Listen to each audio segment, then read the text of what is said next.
મોટા મોટા ઋષિઓ આવવા લાગ્યા, સભામાં બધા બેઠા છે અને એમાં સનકાદિકો એવું બોલ્યા, સદા સેવિયા સદા સેવિયા.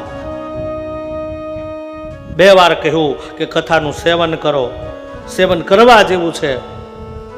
અને મોટો કોઈ રોગ હોય તો ભવરોગ છે, અને ભવરોગ કો મિટાને વાલી કોઈ ઔષધિ હોય તો એ ભાગવતજી છે.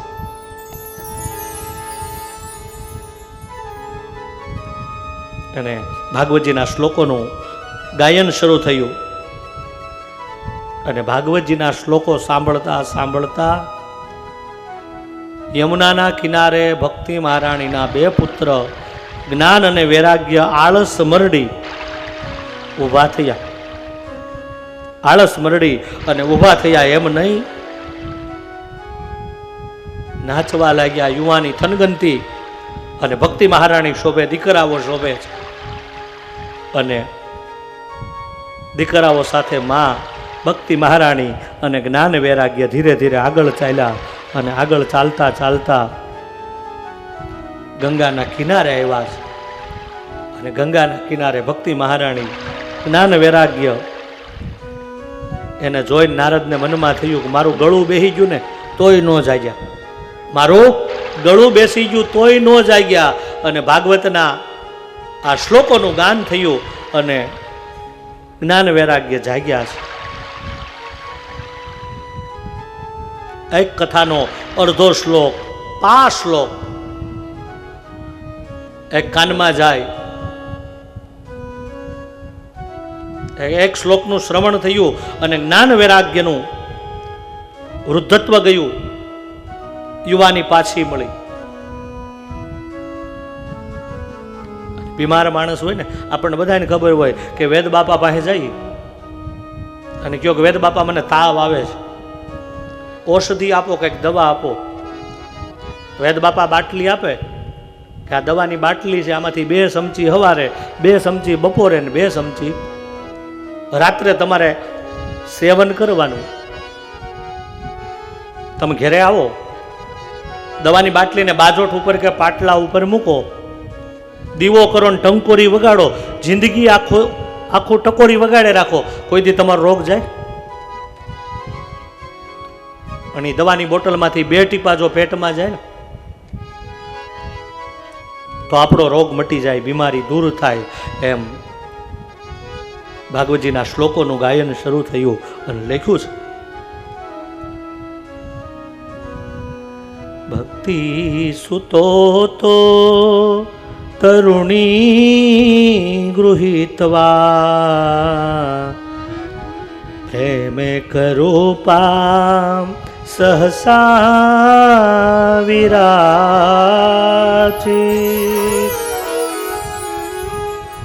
શ્રી કૃષ્ણ ગોવિંદ હરે મુરારી, શ્રી કૃષ્ણ ગોવિંદ હરે મુરારી, હે નાથ નારાયણ વાસુદેવ, હે નાથ નારાયણ વાસુદેવા,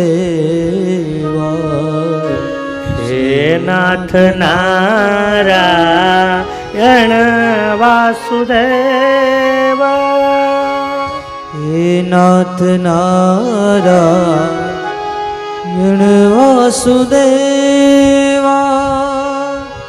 શ્રી કૃષ્ણ ગોવિંદ હરે મુરારી, હે નાથ નારાયણ વાસુદેવા. શ્રી કૃષ્ણ ગોવિંદ હરે મુરારી, શ્રી કૃષ્ણ ગોવિંદ. ભાગવતજીના શ્લોકોનું ગાન થયું શરૂ. હરે મુરારી, નાથેતિ નામાની મોહ वदन्ति। श्री कृष्ण गोविंद हरे मुरारी हे नाथ नारायण वासुदेवा श्री कृष्ण गोविंद। भक्ति सुतो तरुणी गृहीत्वा प्रेमे करूपा सहसा विरासीत्। हरे मुरारी श्री कृष्ण गोविंद हरे मुरारी हे नाथ नारायण नाथेति नामानि मुहुर्दवन्ति।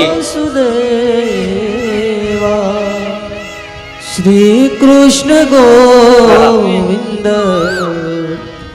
हरे मुरारी हे नाथ नारायण।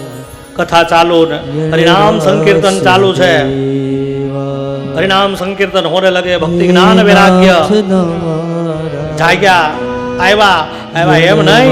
भक्ति महाराणी बोल्या के हे सनकादिको हे देवर्षि नारद आ वातावरण मने गमे। श्री कृष्ण गोविंद नारद ने आश्रय थयो, वेद घोष कर्या, गळું બેહી ગયું તોય નો જાગ્યા।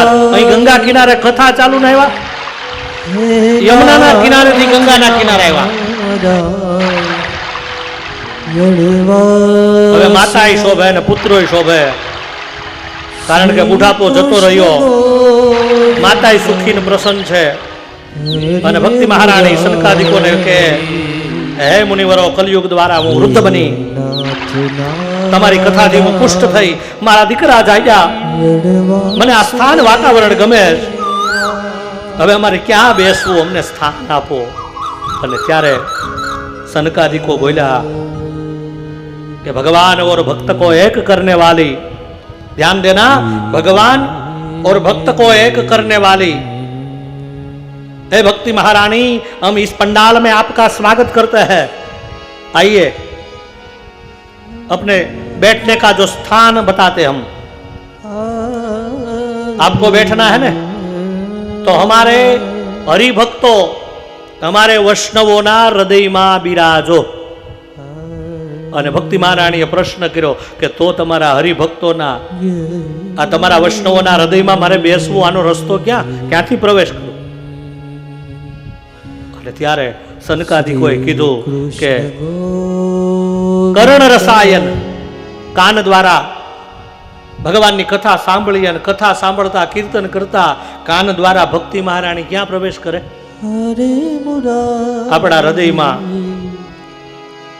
અને એવી ભક્તિ મહારાણી ભક્તોના, હરિભક્તોના હૃદયમાં વધાર્યા છે। અને શ્રીમદ ભાગવતના શ્રવણ માત્રથી પવિત્ર થાય। સનકાદિકો નારદનો આ સંવાદ ચાલે છે ગંગાના કિનારે। અને સનકાદિકો બોલ્યા કે આ કથા કોઈ પાપી સાંભળે, આ કથા કોઈ પાપી સાંભળે તો એનો પણ ઉદ્ધાર થાય।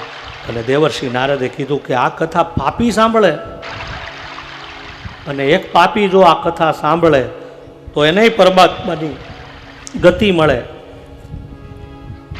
નારદજી બોલ્યા કે સનકાદિકો, એવો કોઈ દાખલો ખરો કે એક પાપી આત્મા જો કથા સાંભળે અને જેણે જિંદગીભર પાપ કર્યા હોય અને અંતકાળે જો ભગવાનની કથા સાંભળે અને પાપી જીવાત્માને પદ મળી જાય, તો એવો કોઈ દાખલો ખરો?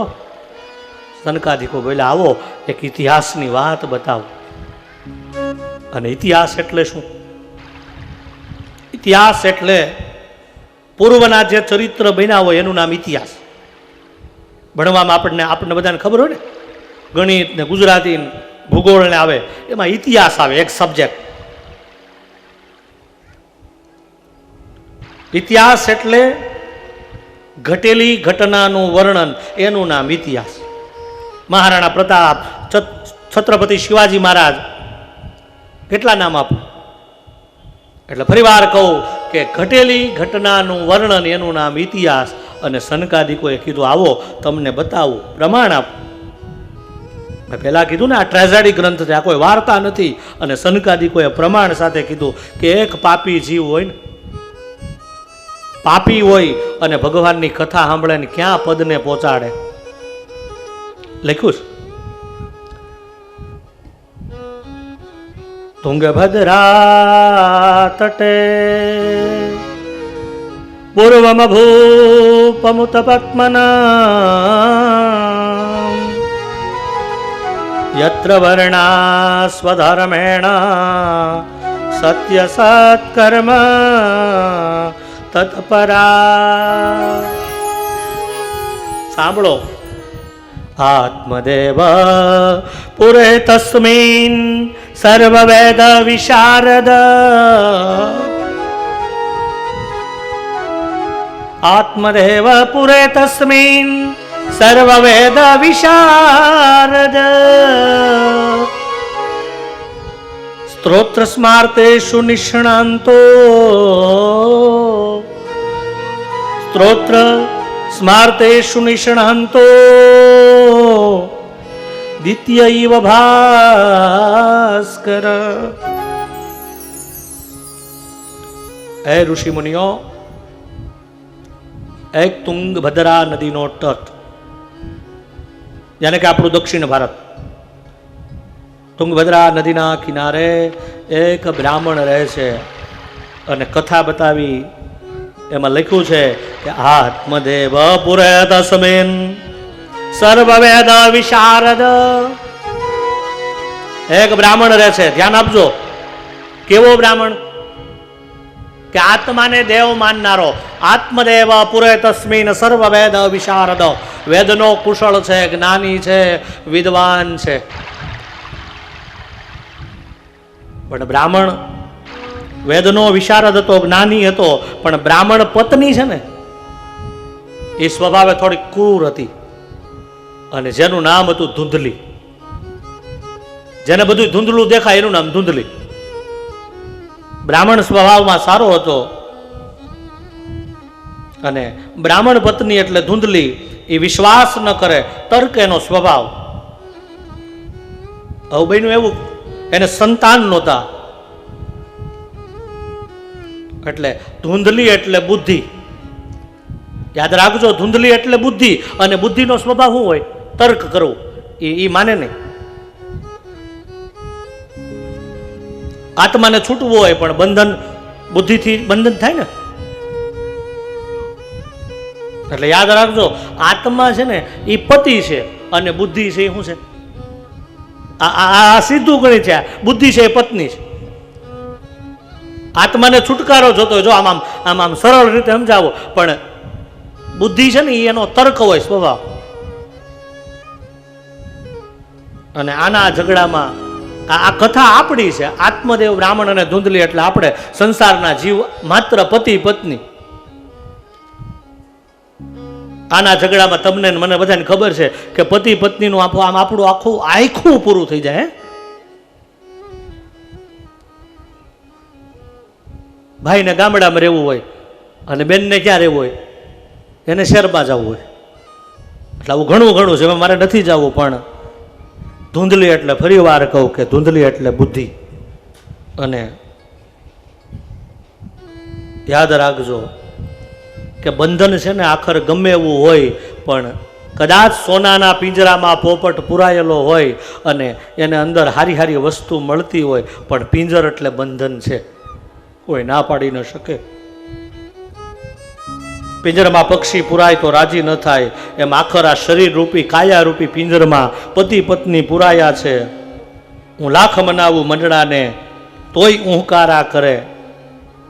અને એટલે આને આ ઝઘડામાં જીવતર પૂરું થઈ જાય. ગાદલાને બિછાવામાં રાત વહી ગઈ, ઊંઘવાનું રહી ગયું ને સવાર. એટલે ફરીવાર કહું કે આત્મદેવ બ્રાહ્મણ અને ધૂંધલી છે ને એ કથા આપણી છે. બહુ આમ આમ આમ આમ ધ્યાનથી આમ સાંભળશો ને એટલે ખબર પડે. આ કથા ભોળો બ્રાહ્મણ આત્મદેવ અને બ્રાહ્મણ પત્ની ધૂંધલી થોડીક વિચિત્ર સ્વભાવની. સમય વીતવા લાગે અને સમય જાતા જાતા એકવાર બ્રાહ્મણ છે ને ભોળો બ્રાહ્મણ આત્મદેવ ભાદરવા માસના શ્રાદ્ધ પક્ષના દિવસો શરૂ થયા અને બ્રાહ્મણે એના આંગણામાં પિતૃઓનું તર્પણ કર્યું અને ખોબામાં જળ લઈ અને સવિતાદેવ સૂર્યનારાયણને અર્ઘ્ય આપતો અને દેવોને અર્ઘ્ય આપ્યા, ઋષિઓને અર્ઘ્ય આપ્યા અને જેવો પોતાના પિતૃઓનું તર્પણ કરે અને બ્રાહ્મણની આંખમાંથી અશ્રુની ધારા વહે. બ્રાહ્મણ આત્મદેવ રડવા લાગ્યો છે. રડતા રડતા બ્રાહ્મણને વિચાર આવ્યો કે આજ મારા પિતૃઓના ઉદ્ધાર માટે હું આ શ્રાદ્ધ કરું છું, તર્પણ કરું છું, પણ મારા મર્યા પછી મારું શ્રાદ્ધ કોણ કરશે? મેં કીધું ને, શેર માટેની ખોટ હતી, સંતાન નહોતું. અને ભોળો બ્રાહ્મણ એની આંખમાંથી અશ્રુની ધારા અને બ્રાહ્મણ વિચાર કર્યો કે આ શું?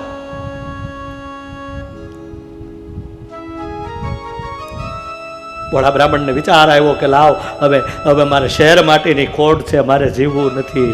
અને એ સમયે બ્રાહ્મણ રાત્રિના સમયે પત્ની સૂતી છે ધૂંધલી અને બ્રાહ્મણ જાગ્યો અને રાત્રિના સમયે બ્રાહ્મણે નક્કી કર્યું કે શેર માટીની ખોટ છે ને, અબ મુझे જીના નહીં, મુझे મરના હૈ. યાદ રાખજો, જીવવાનો અધિકાર આપણો છે, મરવાનો અધિકાર આપણો નથી.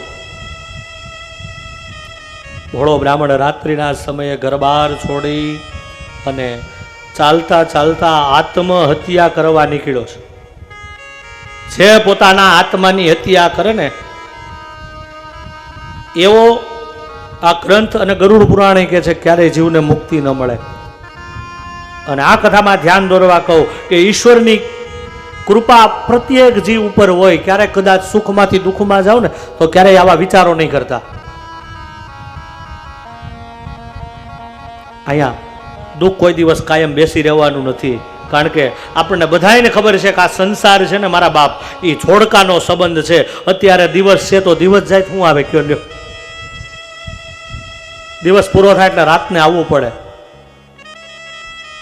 આજ લાભ થયો તો કાલ હાનિ થાય, આજ લાભ થયો તો કાલ હાનિ થાય. એમ વાલા, આજ સુખ હોય તો કાલ દુઃખ આવે ને આજ દુઃખ હોય તો પાછું કાલ. એટલે પરિસ્થિતિ કદાચ વિષમ પરિસ્થિતિ હોય ને અને જો ભગવાનની કંઠી માળામાં પહેરી હોય, ઈશ્વરને માનતા હોય, સંત બ્રાહ્મણને માનતા હોય તો એક યાદ રાખજો કે પરિસ્થિતિ ગમે એવી વિકટ હોય ને, બસ ડાયા માણાય ત્યારે આમ શાંતિ રાખવાની વાત છે. અને આ કામ કથાનું, એટલે કથા કોઈ જગાડવાનું કામ કરે છે.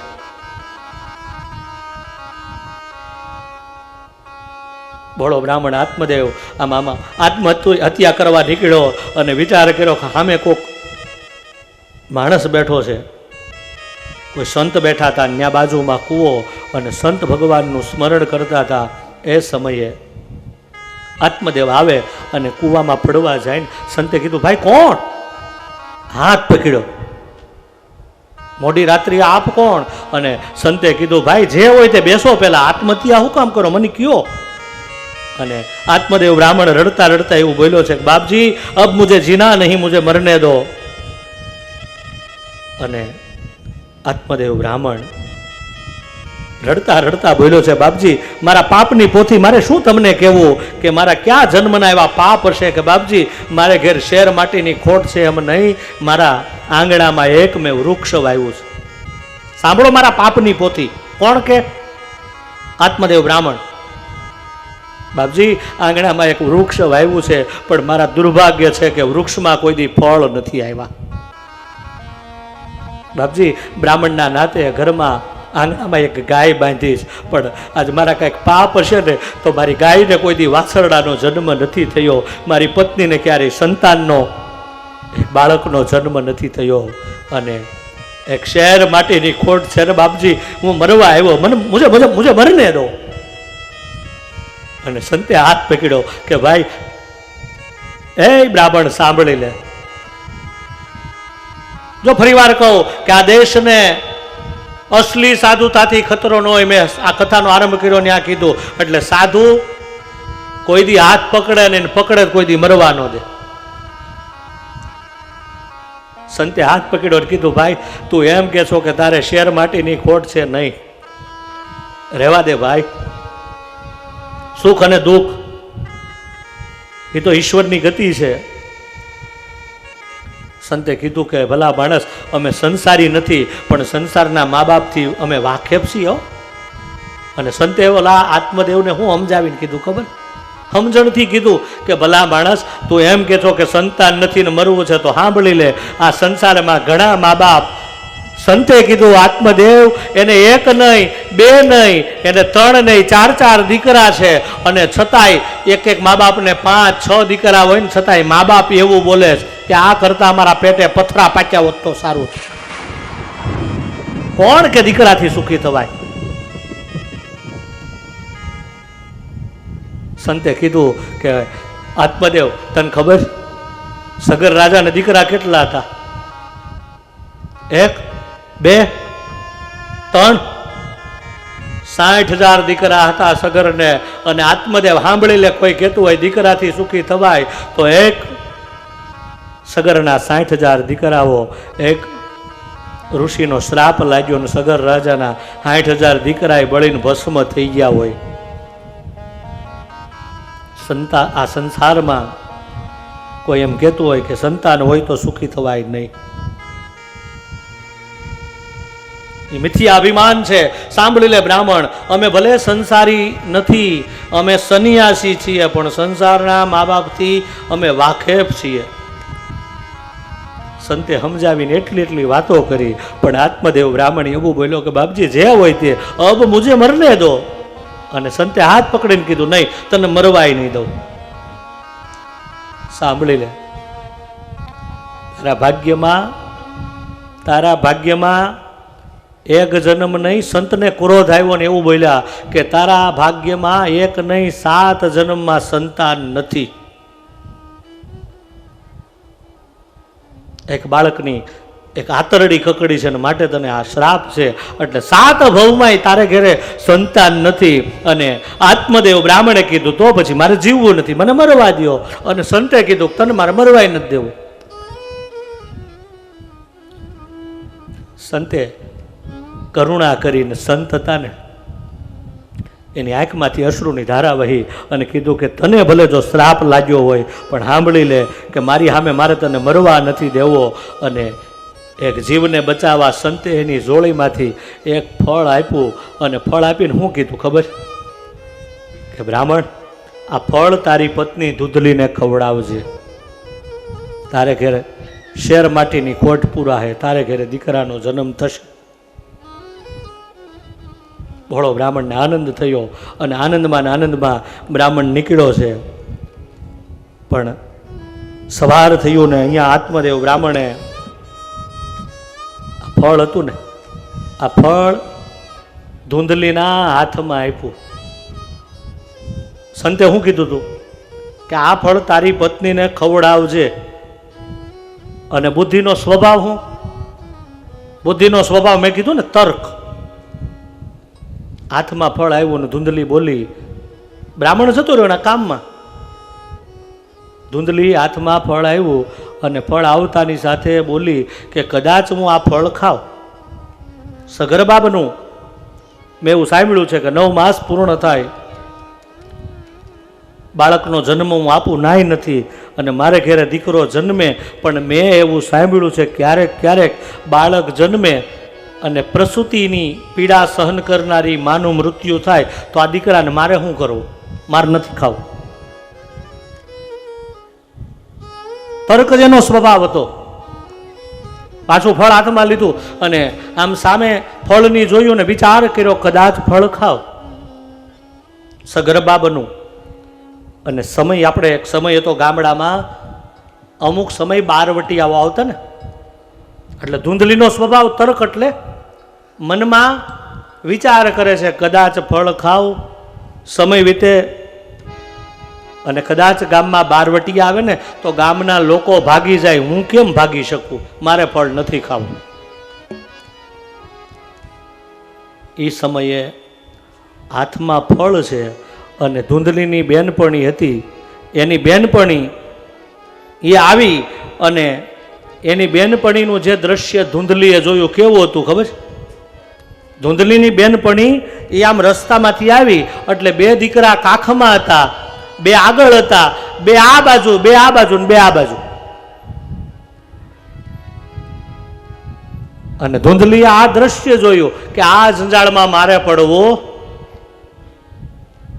જીવતરની જેને જરૂર છે એને કોઈ જીવવા નથી દેતું.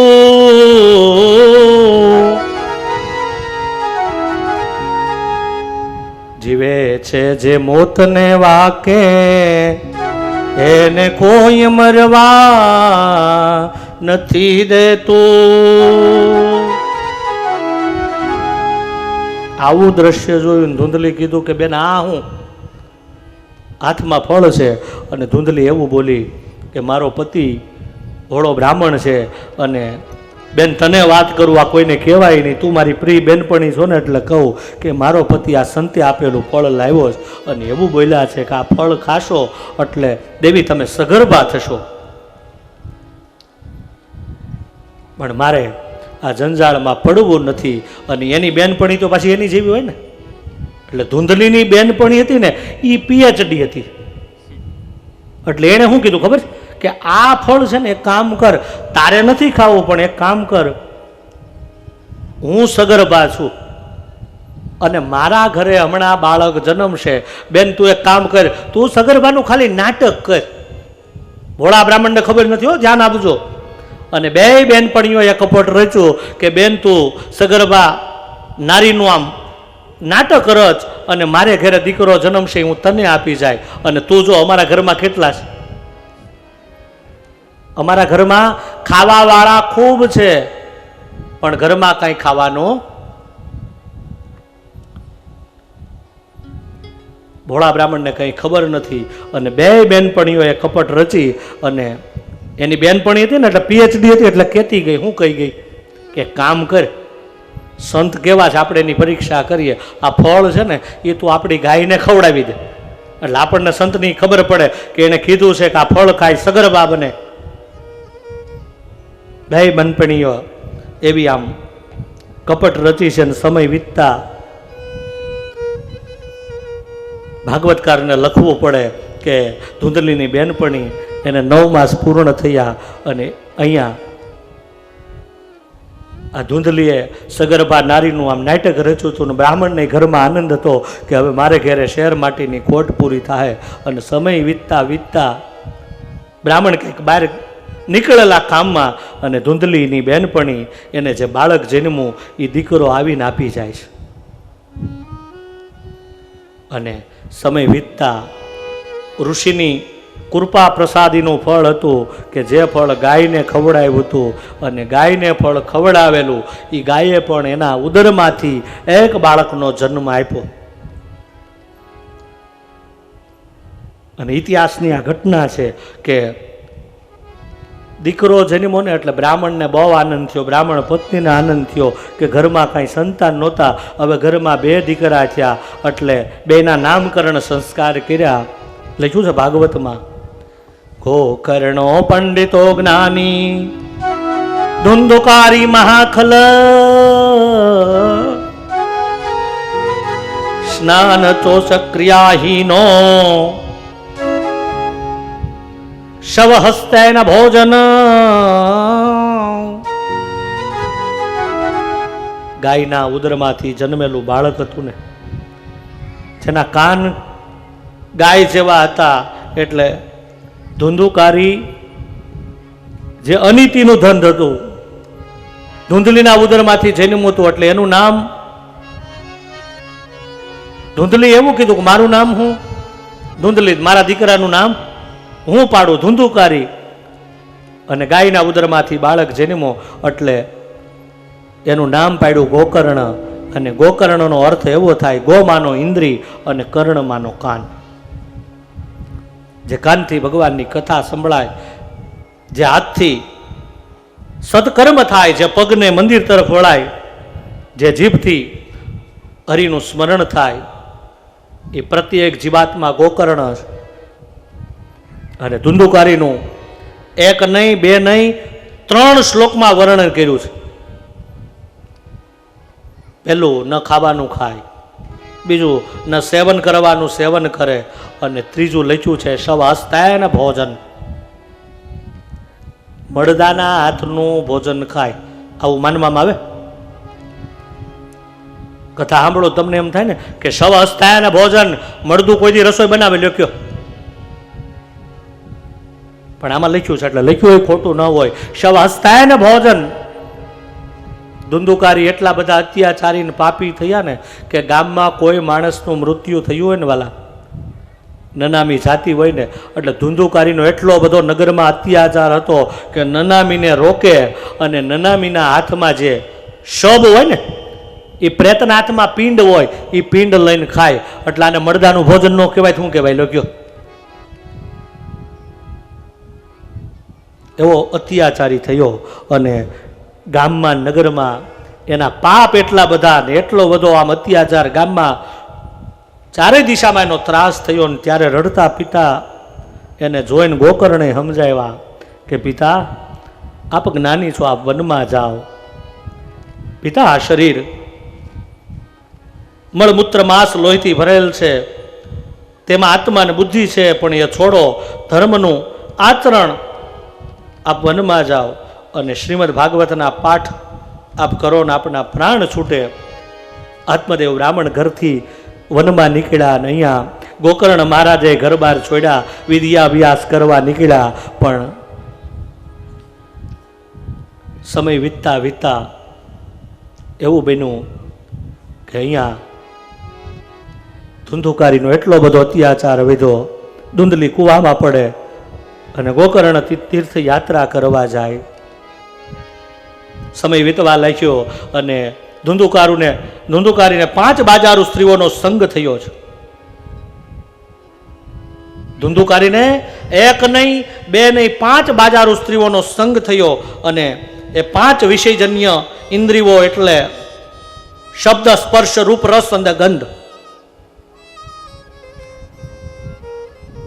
એક પણનો જો સંગ થાય ને, એક શબ્દ, એક સ્પર્શ, એક રૂપ, એક રસ, એક ગંધ. એક રાવણને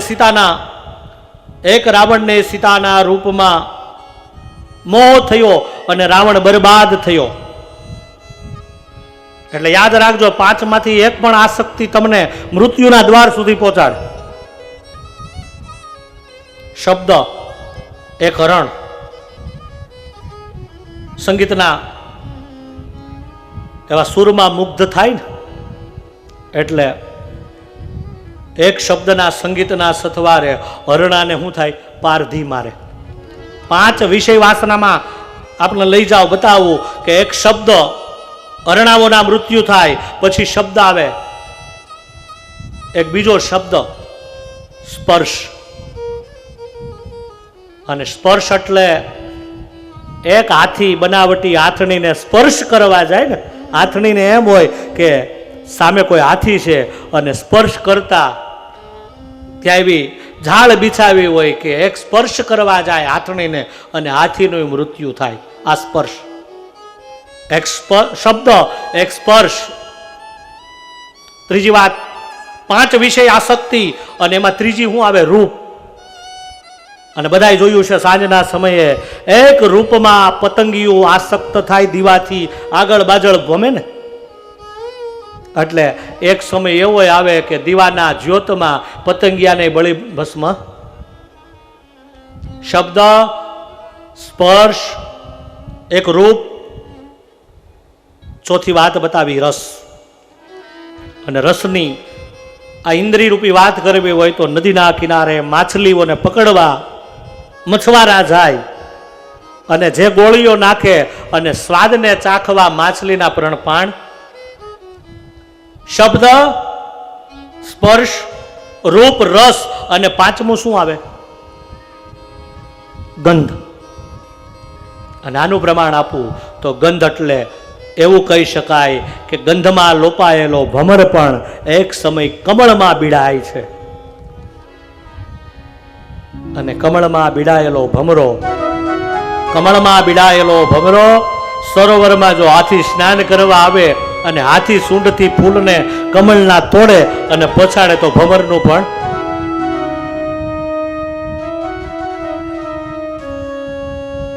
ધુંધુકારી પ્રેત બન્યો છે. અને ધુંધુકારી બાજારો 5 આસક્તિ રૂપી આ સ્ત્રીઓએ મોઢામાં અંગારા નાખ્યા ને એના પ્રાણ ગયા ને અને આને મોઢામાં જીવતા અંગારા નાખ્યા, કારણ કે મોટી ચોરી કરીને આવેલો ધુંધુકારી. એટલે બાજારો સ્ત્રીઓએ નક્કી કર્યું કે આ પકડાશે તો આપણને મારી નાખશે, એની પહેલા આને આપણે મારી નાખો. ધુંધુકારી એના પ્રાણ ગયા અને પ્રેત બન્યો છે. અને પ્રેત બન્યો ને, પ્રેત એટલે શું? પ્રેત એટલે મોટું સરોવર હોય, પાણી પીવું છે, મીઠા પાણીનું સરોવર છે, પણ પાણી પીવા માટે એનું મોઢાનું જે છિદ્ર છે એક સોયના નાકા જેવું છે. અને પ્રેત એટલે શું ખબર કે આ કાયાને જ્યારે ભટકવું પડે, એવા કર્મ કર્યા હોય ત્યારે પ્રેત યોનિમાં આવે. અને આ ખોટું નથી હો. વિદેશમાં અમેરિકાના કેલિફોર્નિયાની અંદર ચર્ચ થયું કે ઇન્ડિયામાં પ્રેત સૃષ્ટિ છે ને, આના સંશોધન કર્યા ત્યારે એને જવાબ મળ્યા. એટલે કે આ ઉપજાવેલું નથી. સમય વીતવા લાગ્યો, ધુંધુકારી પ્રેત બન્યો જ, એને મોક્ષ નથી મળ્યો. અને સમય વીતતા ગોકર્ણ મહારાજ આવ્યા. અને ગોકર્ણ મહારાજ જેવા આવ્યા ને, ઘરે રાતવાસો રહ્યા અને પોતાના ઘરે રાતે સૂતા અને રાત્રે ભયંકર અવાજ આવ્યો. આમ પ્રેત, આમ શરીર છે. કોણ? જળની અંજલી છાટી. તારો ભાઈ ધુંધુકારી.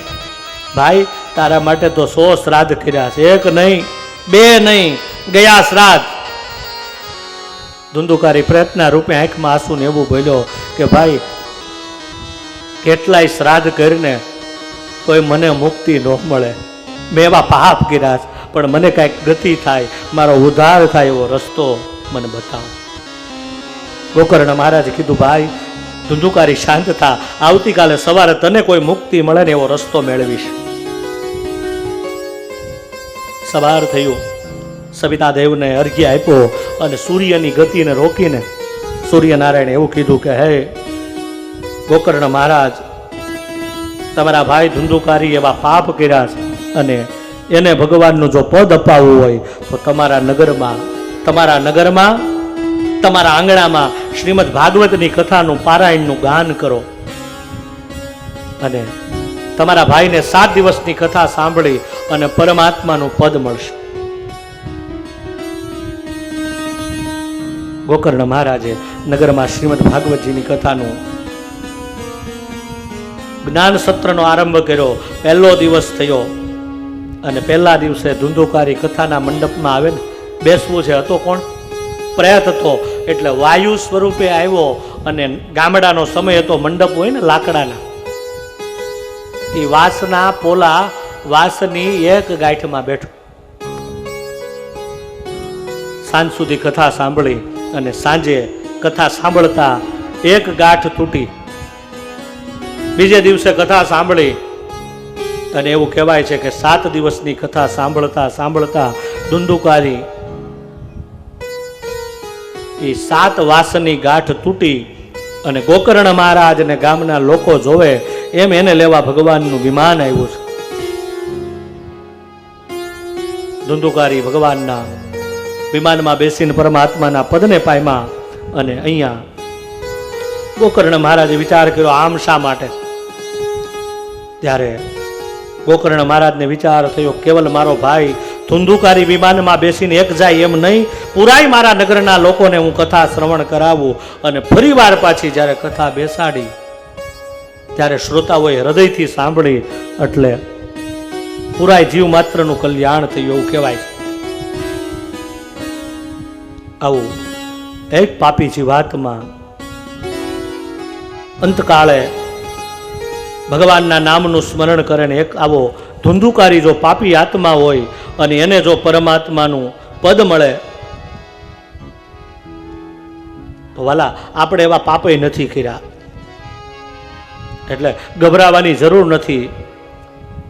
અને વિધિ કથન મહાત્મ્યની હવે કથાને વિરામ આપીને આવો શ્રીમદ ભાગવતના હવે પ્રથમ સ્કંદમાં આપણને લઈ જાઓ ને. ભાગવતના મહાત્મ્યની કથા છે ને વાલા, એ ભાગવતમાં નથી. એવું કહેવાય છે કે કોઈ વ્યક્તિ પોતાની પ્રશંસા ન કરે, બીજી વ્યક્તિ જ્યારે એનો મહિમાનું ગાન કરે ત્યારે એ વ્યક્તિનો મહિમા વધે. અને ભગવાનનું વિધિ કથન સૂત મહામુનિએ મહાત્મ્યની આ છેલ્લી કથામાં બતાવ્યું.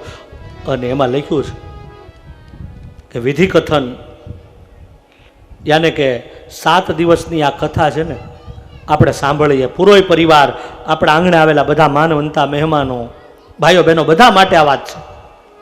પણ પરિવાર માટે ખાસ કે આ કથા સાંભળતા એના નિયમો બતાવ્યા. એમાં પહેલા વક્તાનો નિયમ બતાવ્યો કે 7 દિવસની કથા સંભળાવનાર વક્તા છે ને, જે પુરાણીની સામે તમે બેસીને કથા સંભળાવો એને કોઈ લોભ નહીં, લાલચ નહીં. આ કથા છે ને, આવું કહેવાય નહીં, છતાં માફ કરજો કે આજે દેશમાં કથાઓ છે ને એ બિઝનેસ બની ગયા છે. એટલે ભાગવત વેચવાની વાત નથી, લોકોમાં વેચવાની છે. આજે એમ કહે કે અમારો આ 4 થયો, આટલા રૂપિયા અમને આપવાના, એટલે હું તમે વેચાઈ જઈશ. એટલે કથા છે ને વાલા, યાદ રાખજો, કથા છે ને એ તો લોકોને વેચવાની વાત છે.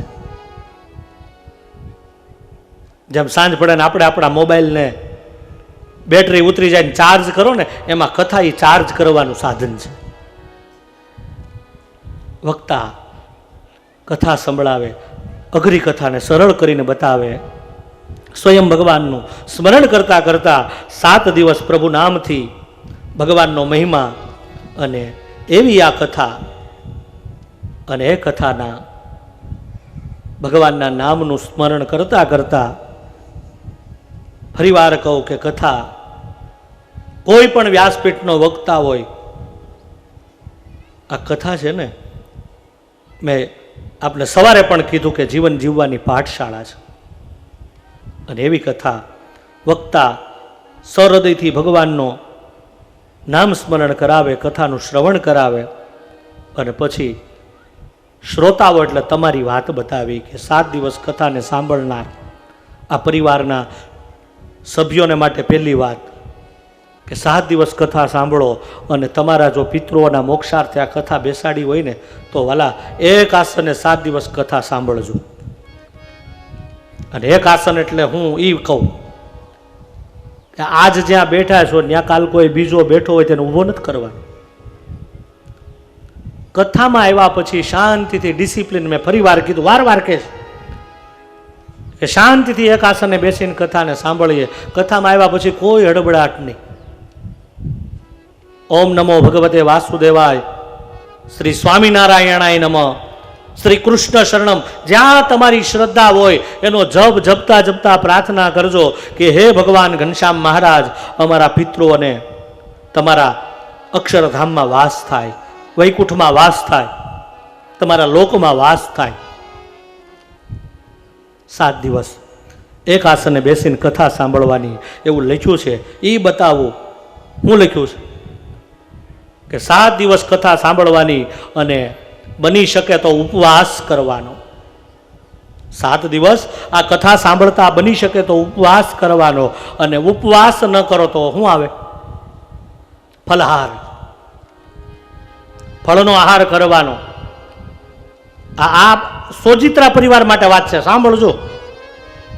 ફલહાર ન કરી શકો, ઘણીવાર કોઈ બીમારી હોય તો એકટાણું ન કરી શકો તો એવું કીધું છે કે 2 ટાઈમ જમવાનું, અને 2 ટાઈમ જમીન શાંતિથી કથા સાંભળવાની. અને જો મને પૂછતા હોય ને તો હું એમ કહું 2 ટાઈમ નહીં, 3 ટાઈમ ઠપકારીને આવજો, પણ કથામાં આવજો. સવારે, બપોર ને સાંજ કથા સાંભળતા ભગવાનને પ્રાર્થના કરીએ. 7 દિવસની કથા સાંભળીએ. હે ભગવાન શ્રી હરિ, અમારા પિતૃઓને આ લોકમાંથી પરલોકમાં વાસ થાય. કથાનું શ્રવણ કરતા કરતા 7મા દાડે અમે વક્તાની પૂજા કરીએ અને વક્તાની પૂજા કરતા એને દાન આપીએ. અને એ દાન એટલે એવું કે દાન આપનારને એમ થાય કે અમે કંઈ આપ્યું નથી, અને લેનારને એમ થાય કે મને લાખો રૂપિયા મળ્યા, ત્યારે કથા સાર્થક થાય. જો લેનારને એમ થાય કે મને ખૂબ મળ્યું છે, અને દેનારને શું થાય, મેં કાંઈ આપ્યું. આ કથાની મહિમા છે, આ ગરિમા છે. અને 7 દિવસની કથા અને એનું શ્રવણ કરતા કરતા ભગવાન અમારા હૃદયમાં આવે. નાહમ વસામી વૈકુંઠે નાહમ યોગીના હૃદયે મદભક્તા યત્ર ગાયંતી તત્ર તિષ્ઠંતી નારદ. નાહમ વસામી વૈકુંઠે નાહમ યોગીના હૃદયે. હે નારદ, સ્વયં ભગવાન બોલ્યા છે કે હે નારદ, નાહમ વસામી વૈકુંઠે, નાહમ યોગીના હૃદયે. હું વૈકુંઠમાં નથી રહેતો, હું યોગીઓના હૃદયમાં રહેતો નથી. મદભક્તા યત્ર ગાયંતી, મદભક્તા યત્ર ગાયંતી તત્ર તિષ્ઠંતી નારદ. જ્યાં મારા ભક્તો મારી કથાનું શ્રવણ કરે, મારા નામનો ગુણાનુવાદ ગાય, ત્યાં હું બેસું છું. એટલે ફરી વાર કહું કે આ શરીર છે એ મંદિર છે. અને આમાં 3 પ્રકારની કથાનો મહિમા બતાવ્યો મહાત્મયમાં. અને એટલે આપણે ત્યાં 3 કથાના પ્રકાર હતા. કેટલા? એક વાર્ષિક સહસ્ત્ર, 1 વર્ષ પર્યંત કથા. અને જો સમન્વય છે, હું ભૂલતો ન હોય ને તો આ કથાના વક્તા જેનું નામ છપાણું હતું ને, એની 1 વર્ષની કથા ચાલે છે અત્યારે. મને એવો ભાસ છે. મહેશભાઈ ભીંગરાડ વાળા જ હતા ને આપણા વક્તા, 1 વર્ષની કથા એની હાલે છે અત્યારે. આ યોગાનો યોગ છે ને આપણો. આટલા હું આ ઉપજાવેલું નથી. પહેલી કથાના 3 પ્રકાર કહું. એક કથા કઈ? વાર્ષિક સહસ્ત્ર, યાને કે 1 વર્ષ પર્યંત વક્તા બોલે ને શ્રોતા સાંભળે. બીજો પ્રકાર શું કહેવાય? માસ પારાયણ. 1 મહિનો વક્તા બોલે ને શ્રોતાઓ સાંભળે, એનું નામ માસ પારાયણ. અને ત્રીજો પ્રકાર આવે એ આપણો આ સપ્તાહ. શુક્રવારે શરૂ થાય ને ગુરુવારે. અહીંયા કોઈ કેમ કે દાદા વાર્ષિક આરજેડી ફાર્મ 1 વર્ષ રાખીએ, અને સોજિત્રા પરિવારનો કોઈ નવયુવાન કે દાદા વાર્ષિક કથા બેહાડો, એટલે તમે તો હા પાડો, પણ 7 દી પછી કોઈ ન આવો. તમે પાછા તમારા કામે લાગી જાઓ ને, ફેક્ટરીઓમાં, બિઝનેસમાં. એટલે માસ પારાયણ. અને માસ પારાયણમાં પણ 1 મહિનો આજે કોઈને સમય ન હોય, એટલે ઋષિમુનિઓનો સરળ એક ઉપાય, એ શ્રીમદ ભાગવત સપ્તાહ. સપ્તાહના 7 દિવસ. અને આ 7 દિવસનો આપણો પ્રથમ દિવસનો આ મહાત્મ્યનો આ સત્રને આગળ વધારવું. આમાં શ્રોતા અને ભક્તાની વાતોમાં ઘણું કીધું છે. એવું કીધું છે, વાલા લખ્યું છે એ કહું તમને. આમાં લખ્યું છે ઘી પીવાની છૂટ, દૂધ પીવાની છૂટ, પણ હદે તો. આજે હદતા સાચા ગીત પાછા કોઈને હદતા નથી.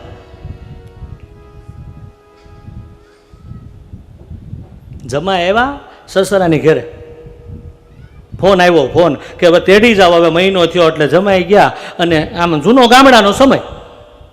જો ઘી સાચું આજે કોઈને હદતું નથી. એમાં બન્યું એવું કે જમાઈ ને સસરાને બે જમવા બેઠા, ને હાહુબાઈ વિચાર કર્યો કે આજે આવ્યા જ છે, એટલે સરસ મજાની લાપસી બનાવું. અને લાપસી બનાવી, જમાઈ જમવા બેઠા, બાજુમાં સસરા બેઠા, અને સાસુમાં એ થાળીમાં લાપસી પીરસી, અને પછી કીટલી લઈને આવ્યા ને સાચું ઘી રેડ્યું, અને જમાઈને મૂર્છાવી.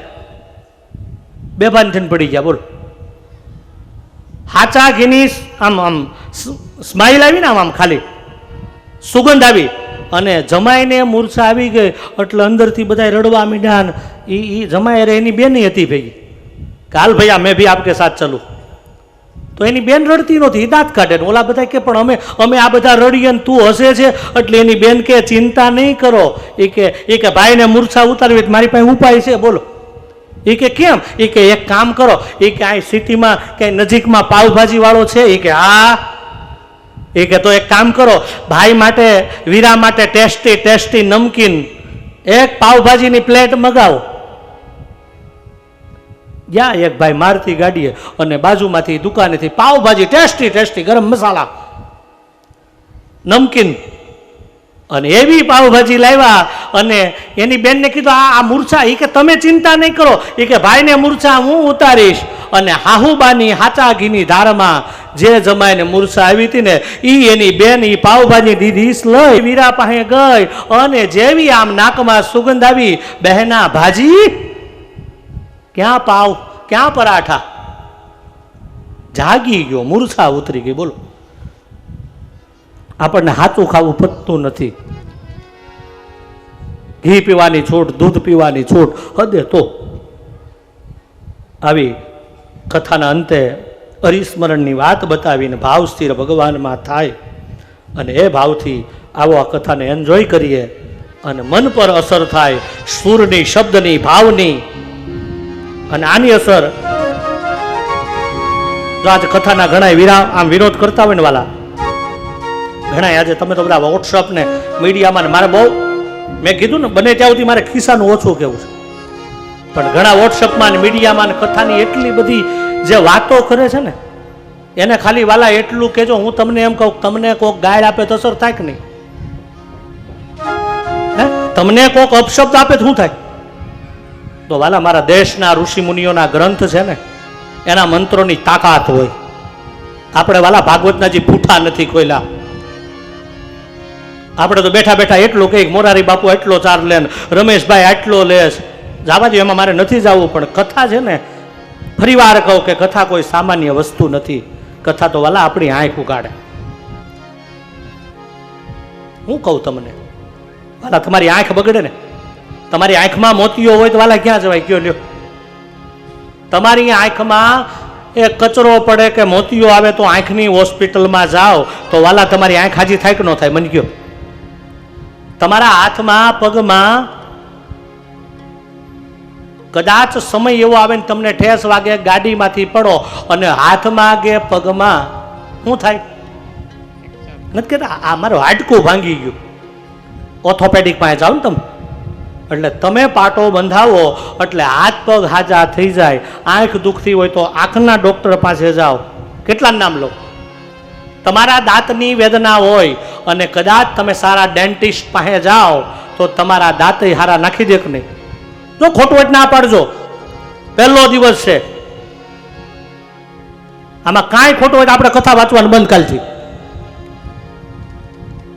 હવે મારો પ્રશ્ન એ છે, આ જે કથાના વિરોધ કરે ને એને કહેજો કે વાલા જેના હાથ બગડે એ ઓર્થોપેડિક પાસે જાય, જેની આંખ બગડે એ આંખના ડોક્ટર પાસે જાય, જેના શરીર બગડ્યા હોય જુદા જુદા ડોક્ટર પાસે જાય. પણ આ માનવ કાયામાં જેના મન બગડ્યા હોય એ ક્યાં જાય? લો કયો.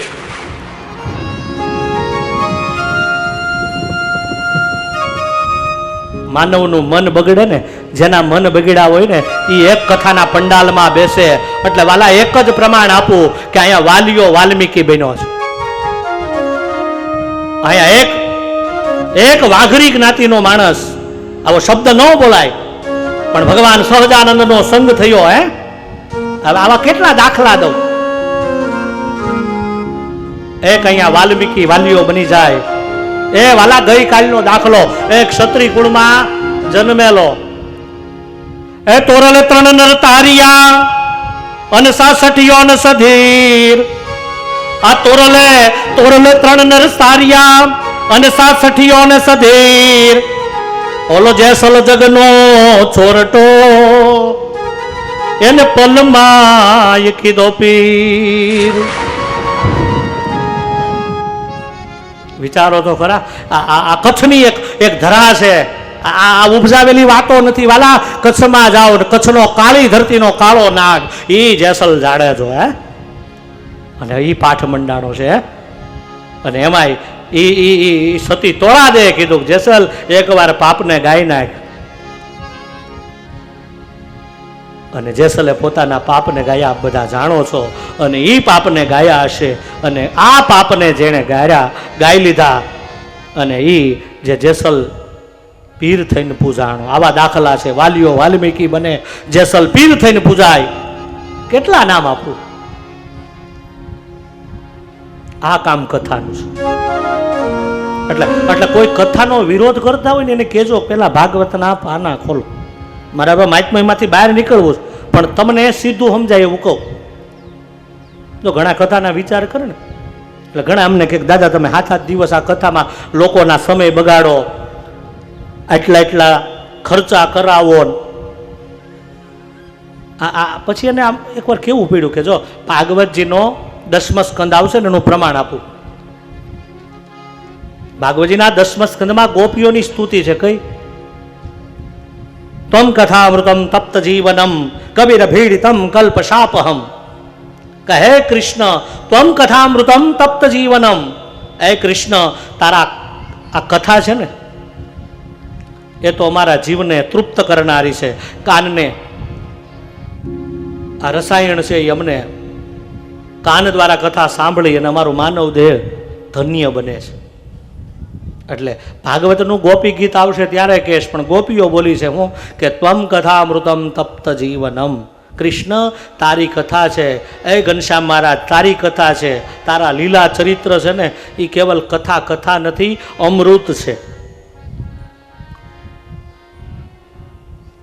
હવે જો કથાને અમૃત કીધું હોય તમે એટલો તો વિચાર કરો કે તમારા પેટમાં એક ટીપું ઝેર જાય તો અસર કરે કે નહીં? મને કહો. તમારા પેટમાં એક ટીપું ઝેરનું જાય તો અસર કરે કે ન કરે? કયો લ્યો. જો એક ટીપું ઝેરનું અસર કરે તો કથા રૂપી અમૃત અસર ન કરે? મને કહો. પછી ઘણા પાછા વિરોધ કરીને આપણને કે લે હવે દાદા તમે વાંચ્યો છો કથાના અમૃતની આવી વાત, પણ તમારા શ્રોતા રૂપી ઘડા હોય એ આ મૂંધા હોય જ લ્યો. એને શું કેવું? એ કે તમે કથા કરો. પછી મેં તો એકને કીધું ખરેખર, મેં બે તું મારી પાસે તો વોટ્સઅપમાં બધી વાતો મોકલને, મેસેજ મીડિયામાં નાખ, એકવાર હામો બે. માફ કરજો, અમે તો વિવાદના માણસ નથી, અમે સંવાદના માણસ છીએ, પણ આ તો સાચું કહેવું પડે ને. પછી મેં એકને કીધું, મેં તું એમ કહેશો કે તમારા શ્રોતારૂપી ઘડા હોય અને ઘડા ઊંધા હોય તો મેં કીધું હવે સાંભળી લે, તને જવાબ આપું. મેં કીધું વરસાદ આવતો હોય ને વાલા, મને કે આ વરસાદ આવતો હોય, મેં કીધું ગામડાની કોઈક બેન હોય એ ગોળો હોય એનો ગોળો, અને ગોળો કદાચ રાતમાં અંધારામાં ઊંધો મૂકે. એ કે હા બરાબર ઊંધો મૂકે. એટલે મેં કીધું વરસાદ આવતો શું થાય? મને કે એ કે વરસાદ આવતો હોય એ થોડો ભરાય. મને કે ઊંધો મૂક્યો હોય. એટલે મેં કીધું ઊંધો ન મૂક્યો હોય ને સત્તો મૂક્યો હોય. મને કે તો એમાં કાણું હોય તો લ્યો બોલ. પછી મેં આમ સમજાવીને કીધું, મેં હવે તારી વાત પૂરી થઈ? એ કે હા. એટલે મેં કીધું પેલું સાંભળી લે, કદાચ અમારા આ શ્રોતા રૂપી આ ઘડા છે ને એ જો ફૂટલા હોય ને તોય બેટા સાંભળી લે કે પેટમાં એક ટીપું ઝેરનું જાય ને અસર કરે તો એ ઘડા જો ફૂટલા હોય અને કથા રૂપી અમૃત જાય તો અસર ન કરે? ભલે આમ કાનમાંથી નીકળી જાય પણ અસર કરે. અને કદાચ ઘડો ઊંધો હોય ને, ઘણા કે ને કે શ્રોતારૂપી તમારા ઘડા ભલે બે કથામાં પણ ઊંધા હોય. પછી મેં કીધું બેટા સાંભળી લે, ઘડો ઊંધો હોય ને તો એ વરસાદનું પાણી આવે ઘડો કેવો થાય? મને કે ટાઢો થાય. તમને નથી લાગતું આપણે હાથ ત્યાં ટાઢા થવું? લ્યો કયો.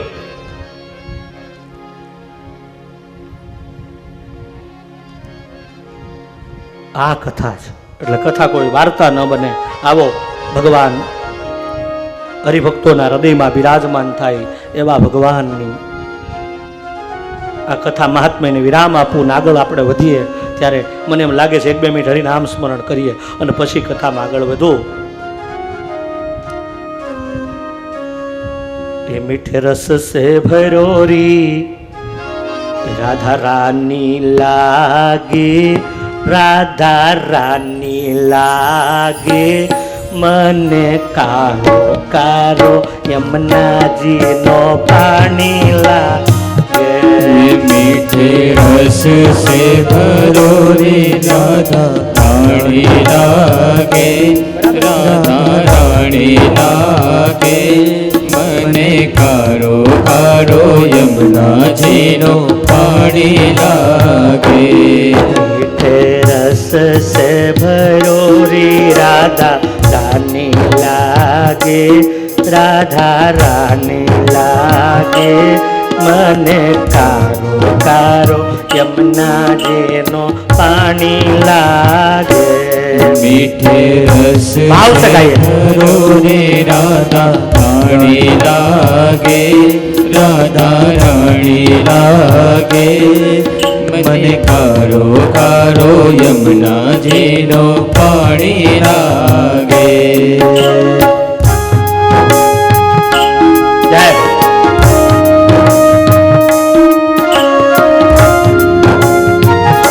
श्री राधे।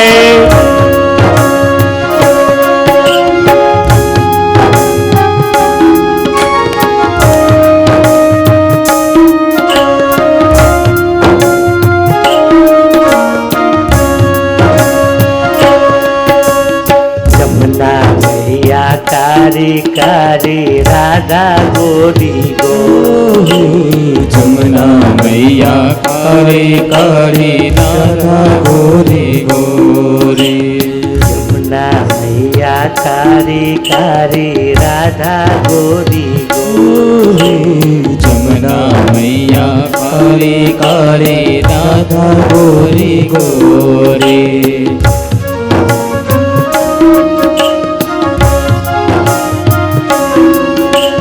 वृंदावन में तुम मचावे बरसाने की चोरी, वृंदावन में धूम मचावे बरसाने की चोरी।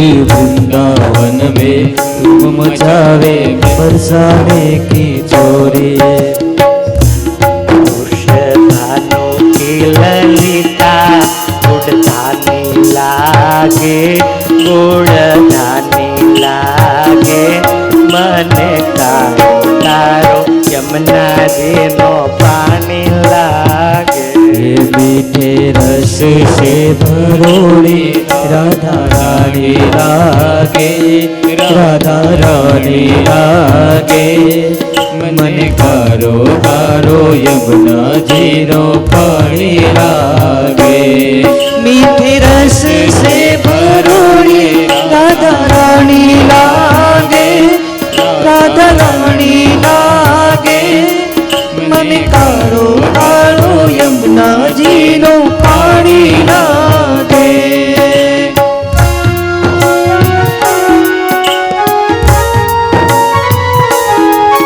बड़ा भाव से अपने स्थान पर भावती पुकारो।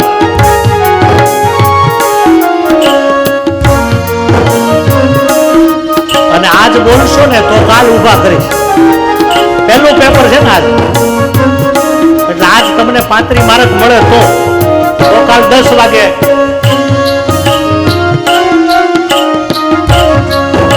આજ બેઠા બેઠા જય હો બાપ.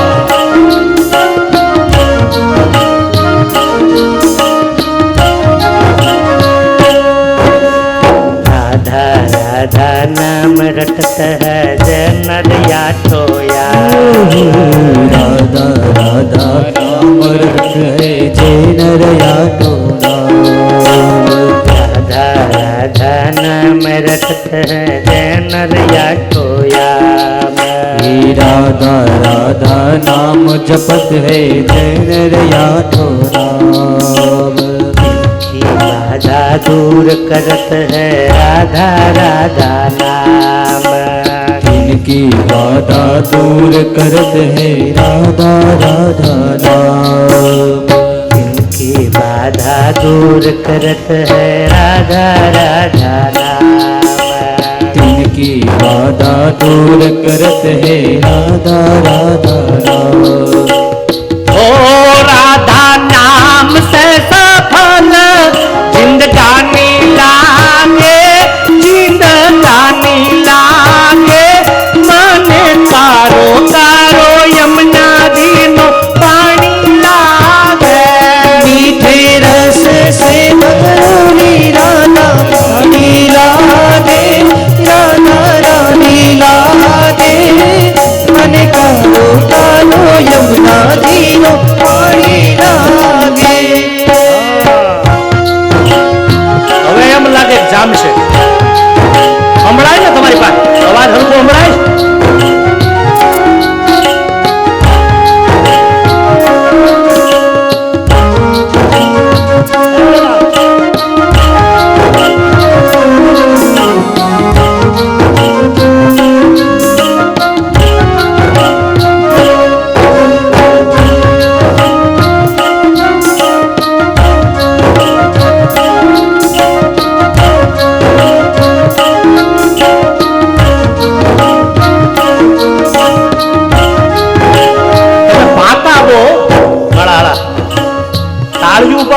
બોલતા નથી.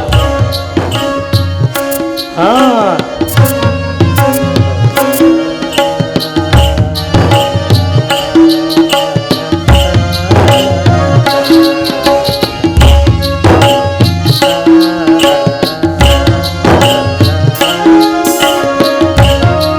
એ વાલા કહું, તમે દિલ્હીમાં જાઓ ને, તમે દિલ્હીમાં જાઓ ને તો આરામ મળે. અહીંથી દિલ્હી જને મોકલો એને શું કરે સમજી જાવ ને.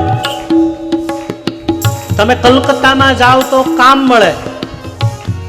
ધ્યાન દેના, ઇન્ડિયાના શહેરો કલકત્તામાં કામ મળે, દિલ્હીમાં જાઓ તો આરામ મળે, તમે મુંબઈમાં જાઓ તો દામ મળે, અને તમે વૃંદાવનમાં જાઓ તો મારો શ્યામ મળે.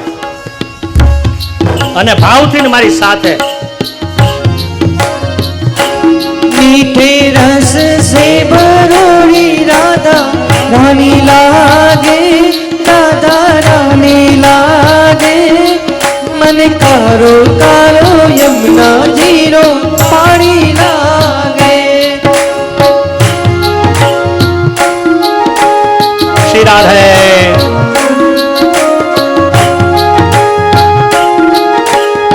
हरि बोल.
मुरली में तेरे स्मिरन वारंवार. कोटिन रूप दर्श है मोहन लागे कौन पार. कोटिन रूप धरे मन मोहन तरुण पावे पार. रूप रंग की छबीली पटरानी लागे, पटरानी लागे, मन कारो कारो यमुना जीनो पानी लागे. मीठे रस से भरोड़ी